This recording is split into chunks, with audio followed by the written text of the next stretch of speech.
രാവിലെ കാപ്പി ഞാൻ കടയിൽ നിന്നാണ് മേടിച്ചത്. ദോശയും ചമ്മന്തിയും വടയും കൂടി മേടിച്ചു. അച്ഛന് കൊടുത്തു, അച്ഛൻ കഴിച്ചു. പിന്നെ ഉച്ചക്കലത്തേക്ക് നമ്മുടെ സുഹൃത്തിൻ്റെ ഷെബറിൻ്റെ കടയിൽ നിന്ന് ചെങ്ങനാട്ട് മഞ്ഞക്കൊരയാണ് മേടിച്ചത്. മഞ്ഞക്കൊര നല്ല തേങ്ങ അരച്ച് വെച്ചു, ചേരുവകളെല്ലാം ചേർത്ത് അതിലേക്ക് മീനിൻ്റെ കഷ്ണങ്ങളിട്ടു. ഇട്ട് നല്ലപോലെ തിളച്ചതിന് ശേഷം കറിവേപ്പിലയൊക്കെ ചേർത്തു. നല്ല മണമൊക്കെ വരുന്നുണ്ട് കേട്ടോ. നല്ല അടിപൊളി മീൻകറിയാണ്. നമ്മുടെ ആ ഫോണിനകത്ത് ഇപ്പോഴും കംപ്ലൈൻറ്റ് ഉണ്ട് കേട്ടോ. ആ വരെ ഇപ്പോഴും വന്നുകൊണ്ടിരിക്കുകയാണ്. അതിനുശേഷം മോരുകറി വെച്ചു. പിന്നെ ചക്ക ഫ്രിഡ്ജിൽ ഇരിപ്പുണ്ടായിരുന്നു. ആ ചക്ക എടുത്ത് നല്ല വൃത്തിയാക്കി ഒരു അവിയൽ വെക്കാമെന്ന് വെച്ചു. എല്ലാം സെറ്റാക്കി അടുപ്പിലേക്ക് വെച്ചു. ഇനി ഒരു അരപ്പൂട റെഡിയാക്കണം.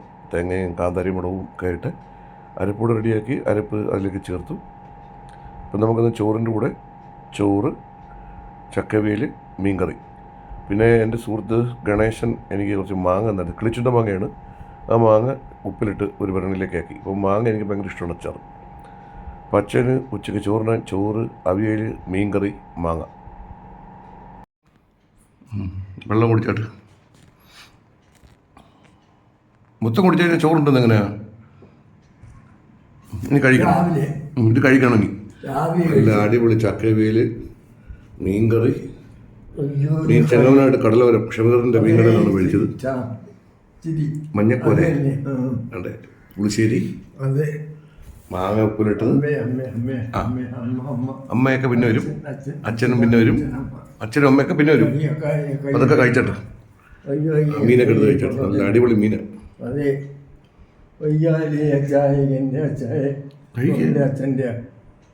മുള്ളു നോക്കണം കേട്ടോ.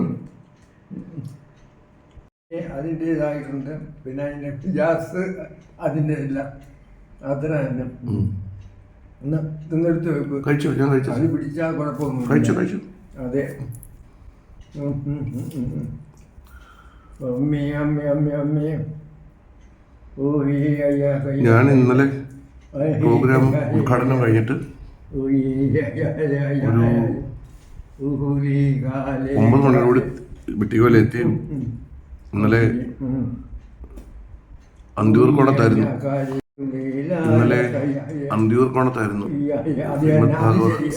അമ്പലത്തിലായിരുന്നു അച്ഛാ. അമ്പലത്തില് ഇവിടെ അല്ല, തിരുവനന്തപുരത്ത്. ഞാൻ പോയി ഇന്നലെ. കൊട്ടാരക്കരയല്ല, തിരുവനന്തപുരത്ത് മലയൻ കീഴ് എന്ന് പറയും. അവിടെ പോയിട്ട് വന്നേ കേട്ടോ. മലയൻ കീഴ് അവിടെ അമ്പലത്തിലെ സപ്താഹത്തിന്റെ. ഞാൻ പോയില്ല, ഞാൻ ഒറ്റയ്ക്ക് ഉള്ളതായിരുന്നു.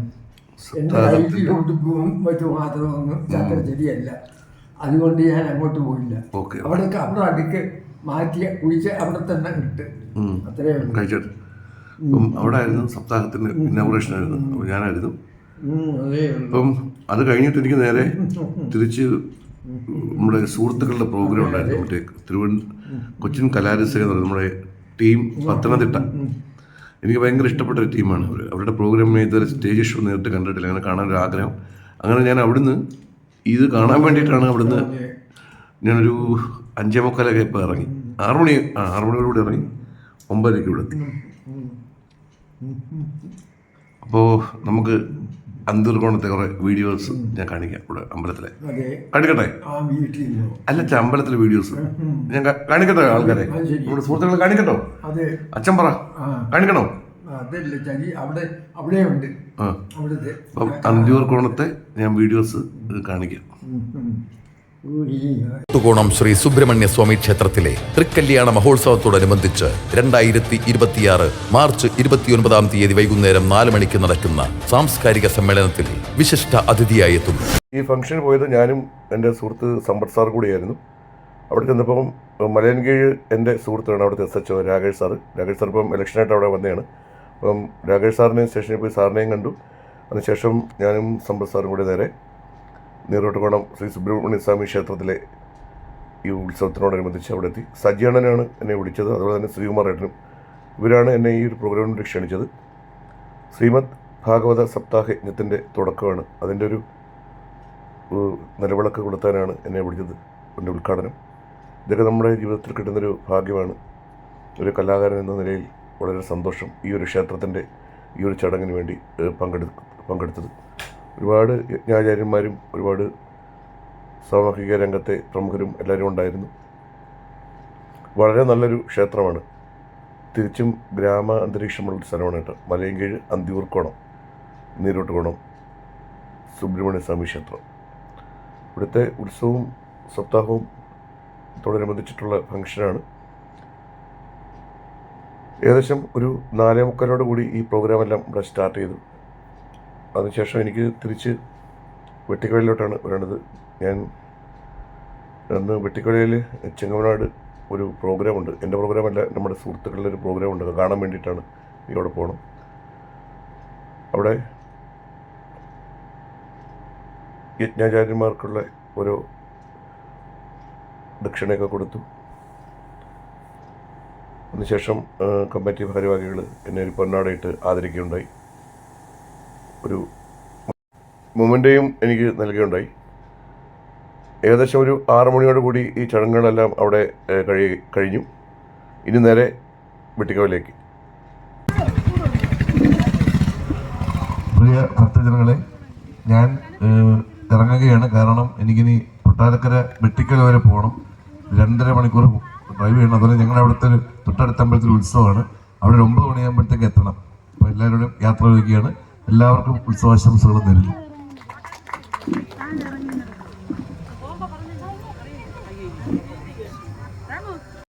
ചടങ്ങുകളെല്ലാം കഴിഞ്ഞതിന് ശേഷം അവിടുത്തെ ഒരു സ്വാമിയുമായിട്ടൊക്കെ ഒരു ഫോട്ടോയൊക്കെ എടുത്തു. അപ്പോൾ ഈ ഒരു സ്വാമിക്ക് ഇവിടെ കാല് വയ്യാത്തയാണ്. അപ്പോൾ സ്വാമി എന്നെ കാണണമെന്ന് പറഞ്ഞു. ഞാൻ സ്വാമി എടുത്തു പോയി അദ്ദേഹവുമായി ഒരു ഫോട്ടോയൊക്കെ എടുത്തു. ഭയങ്കര സന്തോഷം മനസ്സിന്. ഇതോടൊപ്പം ഫോട്ടോയൊക്കെ എടുത്തതിന് ശേഷം അവിടുത്തെ കമ്മിറ്റിയിലുള്ള വനിതാ അംഗങ്ങൾക്കും ഫോട്ടോ എടുക്കണമെന്ന് പറഞ്ഞു. അവരുടെ ഒപ്പവും ഫോട്ടോസൊക്കെ എടുത്തു. ഇത് കാട്ടാക്കടക്കടുത്താണ് ഈ ഒരു സ്ഥലം. കാട്ടാക്കടയ്ക്ക് പോകുന്ന വഴിക്കാണ്. മലയൻകീഴ് കഴിഞ്ഞിട്ടാണ്, മലയൻകീഴ് അന്തിയൂർക്കോണം കഴിഞ്ഞിട്ടാണ് നീരോട്ടുകോണം എന്ന് പറയുന്നത് ഈ സ്ഥലം. സുബ്രഹ്മണ്യ സ്വാമി ക്ഷേത്രമാണ്. ആ ക്ഷേത്രത്തിൻ്റെ ഫങ്ഷൻസ് എല്ലാം കഴിഞ്ഞതിന് ശേഷം ഇനി നേരെ വെട്ടിക്കവലിലേക്ക് പോവുകയാണ്. ഒരെല്ലാം മഴക്കോളൊക്കെ ഉണ്ടായിരുന്നു. ഞാൻ പോകുന്ന വഴിക്ക് അത്യാവശ്യം നല്ലൊരു മഴയൊക്കെ പെയ്തു കേട്ടോ. വൈകുന്നേരം നല്ല മഴക്കോളുണ്ടായിരുന്നു. ഞാൻ വിചാരിച്ചു മിക്കവാറും പ്രോഗ്രാം നടക്കുന്ന സമയത്ത് മഴ പെയ്യുമെന്ന് വിചാരിച്ചു. ഭാഗ്യം പോലെ മഴ പെയ്തില്ല. ആ ചടങ്ങുകളെല്ലാം വളരെ ഭംഗിയായി നടന്നു. ഇനി തിരിച്ച് ഇത് ശ്രീമാറേട്ടൻ കൂടെയാണ് എന്നെ വിളിച്ചത്. അത് ചേട്ടൻ്റെ വൈഫാണ്. ഇനിയിപ്പോൾ നേരെ തിരിച്ച് വെട്ടിക്കവലിലേക്ക് പോവുകയാണ്. അപ്പം സമ്പത്ത് സാറിനെ പേരൂർക്കടയിൽ ആക്കണം. അതിനുശേഷം ഞാൻ നേരെ വെട്ടിക്കവലിക്ക് പോകും. അപ്പം വളരെ മനോഹരമായ ഒരു ചടങ്ങായിരുന്നു. ഓക്കെ, നല്ല മഴയുണ്ടായിരുന്നു അങ്ങോട്ട് പോകുന്ന വഴിക്കൊക്കെ. ഞാനൊരു ഏകദേശം ഒരു 9:30 കൂടി വെട്ടിക്കവലയെത്തി. ഇനിയിപ്പം അവിടുന്ന് ഞാൻ വന്ന് 9 മണിയായപ്പം തിരിച്ച് വീട്ടിൽ എത്തി. വീട്ടിൽ ഒന്ന് ഫ്രഷായി നേരെ ഈ പ്രോഗ്രാം സ്ഥലത്തേക്ക് ചെന്നു പ്രോഗ്രാം കാണാനായിട്ടിരുന്നു. നല്ല ആളായിരുന്നു. അപ്പം ഞാനിവിടെ നമ്മുടെ സുഹൃത്തിൻ്റെ അടുത്ത് വിളിച്ച് പറഞ്ഞായിരുന്നു, ബിനുവിൻ്റെ അടുത്ത് നവോദയ അവിടെ പ്രോഗ്രാം തുടങ്ങിയെന്ന് വെച്ചു. പക്ഷേ ഞാനവിടെ ചെന്നപ്പോൾ എനിക്ക് ഏറ്റവും കൂടുതൽ സന്തോഷം തോന്നിയൊരു കാര്യം, ഞാനിങ്ങനെ പ്രോഗ്രാം കാണാനായിട്ട് കാഴ്ചക്കാരിലൊരാൾ നിന്നപ്പോൾ അവർ എന്നെ സ്റ്റേജിലേക്ക് വിളിക്കുകയുണ്ടായി. അത് ഞാൻ ഒട്ടും പ്രതീക്ഷിച്ചില്ല. കാരണം ഞാൻ പ്രോഗ്രാം കാണാനായിട്ടാണ് അവിടെ ചെന്നത്. പക്ഷെ ഞാൻ ബിനു പറഞ്ഞവരുടെ ഞാൻ വരുന്നുണ്ടെന്ന് പറഞ്ഞു. ഇപ്പോൾ രാജേഷ് കൊട്ടാരത്തിൽ, അതുപോലെ തന്നെ ഹരിയുതിമൂട്, സുജിത്ത് കോന്നി, ഒരു 3 പിന്നെ ഷോ ഡയറക്ടർ രാഹുൽ മഠത്തിലുണ്ടായിരുന്നു. എല്ലാം നമ്മുടെ സുഹൃത്തുക്കളാണ്. അപ്പം അങ്ങനെ അവർ എന്നെ വേദിയിലേക്ക് വിളിക്കുകയുണ്ടായി. ഞാനൊരു 9 മണി കഴിഞ്ഞപ്പോഴത്തേക്ക് വെട്ടിക്കവലയെത്തി. അതിനുശേഷം ഒന്ന് ഫ്രഷായി നേരെ ചേത്തടി കരവലക്കാട് അമ്പലത്തിലേക്ക് പ്രോഗ്രാം നടക്കുന്ന സ്ഥലത്തേക്ക് എത്തി. നമ്മുടെ ടീം പത്തനംതിട്ട ഇപ്പോഴത്തെ ഏറ്റവും കൂടുതൽ ഹിറ്റായിക്കൊണ്ടിരിക്കുന്ന അവരുടെ പ്രോഗ്രാമാണ്. ഞാൻ ഓഡിയൻസിനിടെ നിൽക്കുകയാണ്. പക്ഷേ അപ്രതീക്ഷിതമായി അവരെന്നെ വേദിയിലേക്ക് ക്ഷണിച്ചു. പ്രിയമുള്ളവരെ, രാജേഷൊക്കെ ഓൾറെഡി ഇവർ പറഞ്ഞുവെങ്കിലും ഇവർ പെട്ടെന്നാണ് നമ്മുടെ എല്ലാം ഹൃദയത്തിൽ ചേക്കേറിയത്. ഫാമിലി ഓറിയന്റഡ് സ്കിറ്റുകളാണ് അവർ ഇതുവരെ അവതരിപ്പിച്ചതും. ഇനി അങ്ങനെയല്ലേ പരിപാടി? തീർച്ചയായിട്ടും. അപ്പോൾ കൂടുതൽ സംസാരിക്കുന്നില്ല. എങ്കിലും ഈ മഹനീയമായ വേദിയിൽ ഞാൻ ഒരു സാന്നിധ്യം കൊണ്ട് നമ്മുടെ സദസ്സിനെ സമ്പുഷ്ടമാക്കാൻ വേണ്ടി വിശേഷങ്ങൾ ആവശ്യമില്ലാത്ത കലാകാരന് നമ്മുടെ എല്ലാം സ്വന്തം സതീഷ് വെട്ടിക്കവല അണ്ണൻ ഇവിടെ ഉണ്ട്. അണ്ണനെ ഞാൻ നിറഞ്ഞ കൈയോടെ വേദിയിലേക്കൊന്ന് ക്ഷണിക്കുകയാണ്. ഇവിടെ ഉണ്ടായിരുന്നു. വൈശാഖയൊക്കെ ആദ്യം പിച്ച വെച്ച് അണ്ണ നല്ല കേട്ടതേ വിളിച്ചു. അണ്ണൻ ഓടിയെത്തി. സത്യം പറഞ്ഞാൽ ഞാൻ തിരുവനന്തപുരത്തൊരു പ്രോഗ്രാമായിട്ട് ഇരുന്നതാണ്. ഇവരുടെ പ്രോഗ്രാം രാജേഷ് അടിക്കടി വിളിക്കുകയാണ്, എന്നാ അവിടെ കൂടെ പരിപാടി ഉണ്ടെങ്കിൽ പറയണമെന്ന് പറഞ്ഞു. നമ്മുടെ ഈ അമ്പലത്തിൽ പ്രോഗ്രാം ഉണ്ടെന്ന് അറിഞ്ഞുകൊണ്ടാണ് ഞാൻ ഓടി വന്നത്. എനിക്ക് ഏറ്റവും ഇഷ്ടപ്പെട്ട കലാകാരന്മാരാണ് അല്ലേ, ഞാൻ വിളിക്കാറുണ്ട്, ഇടയ്ക്കിടയ്ക്ക് വിളിച്ച് പറയാം. അതെ എപ്പോഴും വിളിക്കാൻ ഭയങ്കര സന്തോഷമുണ്ട്. അപ്പം ഇവിടെ ഞാൻ കാണാൻ വേണ്ടി വന്നതാണ്. സ്റ്റേജിലോട്ട് വിളിക്കുമെന്ന് ഒട്ടും പ്രതീക്ഷിച്ചില്ല. അത് എനിക്ക് എനിക്കൊരു ഏറ്റവും വലിയ അവാർഡായിട്ട് ഞാൻ കാണുന്നത് കേട്ടോ. കാരണം ഈ കലാകാരന്മാരുടെ കൂടെ ഈ സ്റ്റേജിൽ നിൽക്കാൻ കഴിഞ്ഞത് എൻ്റെ ഏറ്റവും വലിയ ഭാഗ്യമാണ്. Thank you. അതോടൊപ്പം തന്നെ അവരുടെ ഗെയിം ഷോയിലും സമ്മാനം കൊടുക്കുവാനും എന്നെ ക്ഷണിക്കുകയുണ്ടായി. രാഹുലാണ് മനോഹരമായ ഗെയിം ഷോ എടുത്തത്. വളരെ സൂപ്പർ പ്രോഗ്രാമായിരുന്നു. ശ്രീ രാജേഷ് കൊട്ടാരത്തിൽ, ഹരിയോതിമൂട്, അതുപോലെ തന്നെ സുജിത് കോന്നി. വളരെ സന്തോഷം ഈ കലാകാരന്മാരുടെ ഒരു പ്രോഗ്രാം നേരിട്ട് കാണാൻ സാധിച്ചത്. പക്ഷേ എനിക്ക് സുജിത്തുമായിട്ടുള്ള ഫോട്ടോ ഇതിലിടാൻ പറ്റിയില്ല. കാരണം എൻ്റെ ഫോണപ്പോഴത്തേക്ക് സ്വിച്ച് ഓഫ് ആയിരുന്നു.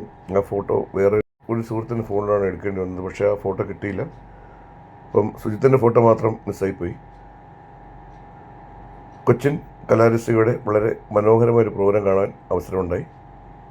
നല്ല പ്രോഗ്രാമായിരുന്നു. ഉണ്ടായിരുന്നോ?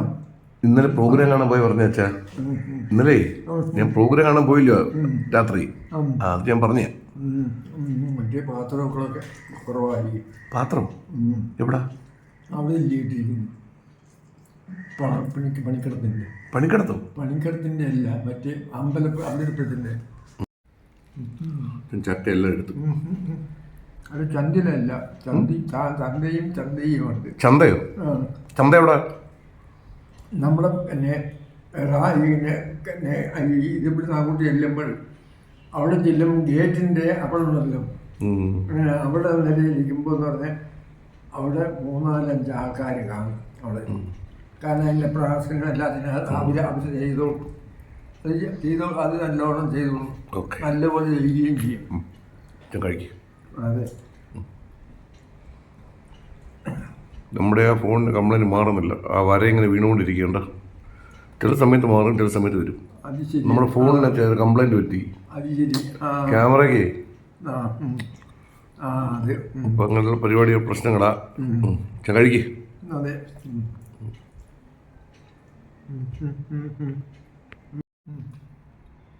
ഞാൻ മീനെല്ലാത്തിനും ചെറുതായിട്ട് മുറിച്ചിട്ട് കൊടുത്തു. അപ്പം അച്ഛൻ കഴിച്ചോളൂ. അച്ഛൻ ഇത്രയും കഴിച്ച് നിർത്തി. കുറച്ച് കഴിച്ചുള്ളൂ. ചക്ക കുറച്ച് കഴിച്ചു, ചോറും കഴിച്ചു, ആ മീനിൻ്റെ പകുതി കഴിച്ചു. ഇതിവിടെ കഴിക്കുക, ശാലോടെ കഴിക്കുക. മതിയോ? മതിയോ അച്ഛന്? ചോറ് മതിയോ? അച്ഛന് മതിയായെന്ന് തോന്നുന്നു. ചൂടൊക്കെ കാരണം തോന്നുന്നു കഴിക്കാൻ വയ്യാന്ന് തോന്നുന്നു. ഗ്ലാസ് വെള്ളം കുടിച്ചായിരുന്നു. ഓക്കെ.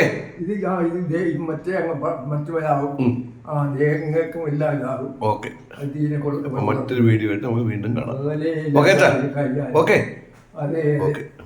അത് കണ്ട ഇത് കിടന്നോളൂ. അത്